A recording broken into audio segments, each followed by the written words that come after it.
Hello everyone, Luke here and welcome back to the channel. So, in today's video what we're going to be doing is completing this arcade build, which I'm actually super excited about. And you might notice that it's now got a coat of black paint on it. And I have to admit, it does bring the entire thing together and make it look pretty nice.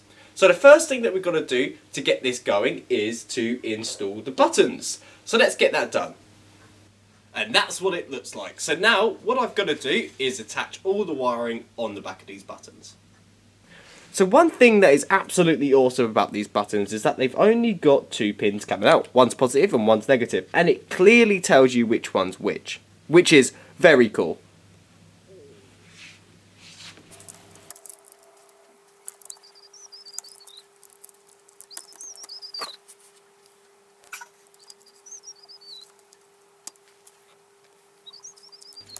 And there you have it. That was stunningly easy. Right, so now I've got the buttons installed and all the wires connected to them. What I've done next is attach the joysticks. And they are secured down with just a couple of M4 bolts, which is awesome. So let's take a look at the front. There we go. Now that I've got everything installed onto the control board and it's looking absolutely beautiful, it's time to go over to the computer to install the RetroPie firmware onto the Raspberry Pi. And this is actually stunningly simple, so let me show you. And here we go, we're at the computer setup, and the program that I'm going to be using to install the RetroPie firmware is called the Raspberry Pi Imager. So I'm just going to open this up. Hit yes, and here we go. So this is what it looks like, and all I've done is I've taken the SD card out of the Pi and plugged it into my computer. Now the SD card from my Raspberry Pi is in my computer. What I'm going to do is choose what operating system I want, and if you come down to emulation and game, right here it is, RetroPie. So I'm just going to click that. And make sure you choose the right version for the Raspberry Pi that you're using. So I'm using a Raspberry Pi 2, so I'm going to be clicking on this one right here. And then we go over here to the storage. Make sure it's the right SD card, it will tell you SD. And click that. The next step is just to click right.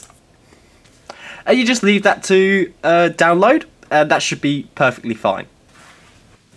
So the RetroPie installation has finished installing. So what I'm going to do is plug it back into the Raspberry Pi. And then boot it up to make sure that everything works properly.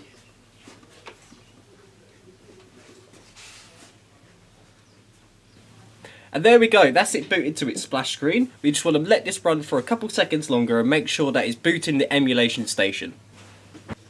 And there you have it. So now the firmware has been installed and it booted up absolutely perfectly. So what we've got to do now is wire up the buttons and the joysticks. So now it's time to wire up the joysticks and the buttons, which is actually quite easy to do. So I've got my my layout diagram right here, and I'm going to be connecting the buttons to this line down here from K1 to K12, as I don't quite understand what all of this stuff means up here.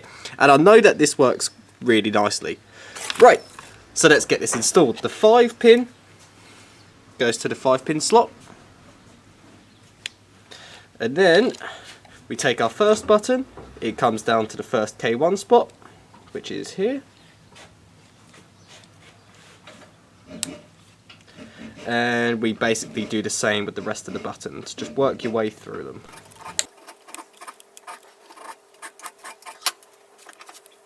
And there we go, that is pretty much it, and that was ridiculously easy. So I'm going to do the same thing on the other side now. Right, so now every single button and the joystick has been wired up to these USB encoders. They're now plugged into the Raspberry Pi, so what we're going to do is boot it up to make sure that it detects it, and that we can bind the keys. And there we have it. So the Raspberry Pi is booted up and I've been prompted to this screen right here. It says, welcome, 2 gamepads detected. So now what we're going to do is go through the binds of these buttons and these joysticks, which is really easy. So we just hold a button, and there we go. Right, so up, down, left, right, start, select, A, B, X, Y, L, R. And now with these ones, we just hold them, because we haven't got anything for these. Hold again. And we basically do this all the way down to the bottom. And then when we hit this hotkey enable, we just want to bind that to the A button. Right, and that's it. So, just to make sure that my buttons and my binds are all working, I've got Street Fighter booted up. So let's unpause it. Let's move back. And it seems like everything is working. So let's try one of them. Well, it seems like all the buttons are working, which is awesome. So now we've got to think about is a little bit of custom graphics design, which I've made a nice little design myself. So let's go take a look at that. And here we go. Here's my little custom design that I made, and I absolutely love this. And if you can't see this clearly, what I'm going to do is chuck an image on the screen. Now, how nice is that? I'm absolutely in love with it. So what I've done is I've sent this off to a company to get printed out. So hopefully we can get these graphics on the side of the arcade. But in the meantime, what we should do is really install a nice power connector on the back. So that's what we'll do next. And there you have it. I've got the connectors installed onto the back, including the rocker switch that actually works. So let's go take a look. So right here I've got a fan. It's plugged into the extension lead that's wired up. So let's flip the rocker switch. And as you can see, it boots up. So now let's take a look at my custom graphics. So these are my custom graphics, and I have to admit, now these have been blown up, these look awesome, and I absolutely can't wait to get these cut out and stick them onto the cabinet. So let's get these cut out and do just that. So now I've just finished on putting all my graphics. I have to admit, it looks absolutely beautiful. So what I'm going to do is take the camera and give you guys a little walk around just so you can see what it looks like on all sides.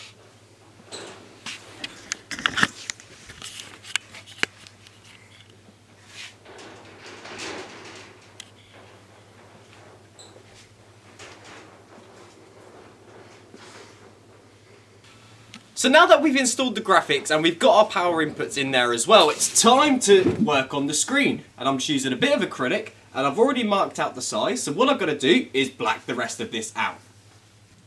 And there you have it. Now the acrylic screen has been blacked out by some sticky back plastic film. It does bring the whole thing together, and now the actual build is complete. So we can now flip the switch on the back, give it a second, and it all should boot up. Lovely.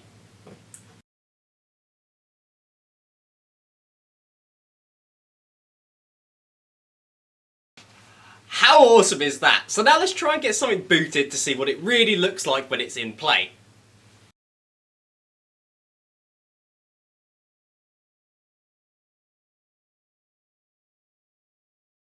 How awesome is that? I'm absolutely in love with this machine.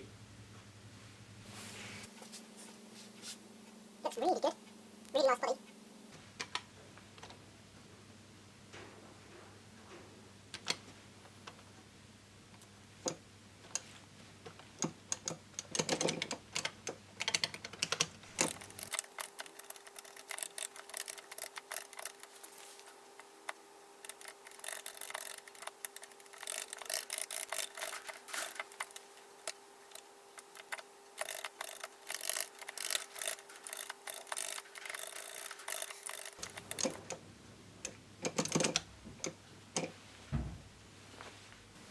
And there you have it! An ultimate arcade machine completely built from scratch using a Raspberry Pi. And I have to say one thing, I am really proud of this build and I'm really glad that it turned out the way that it did.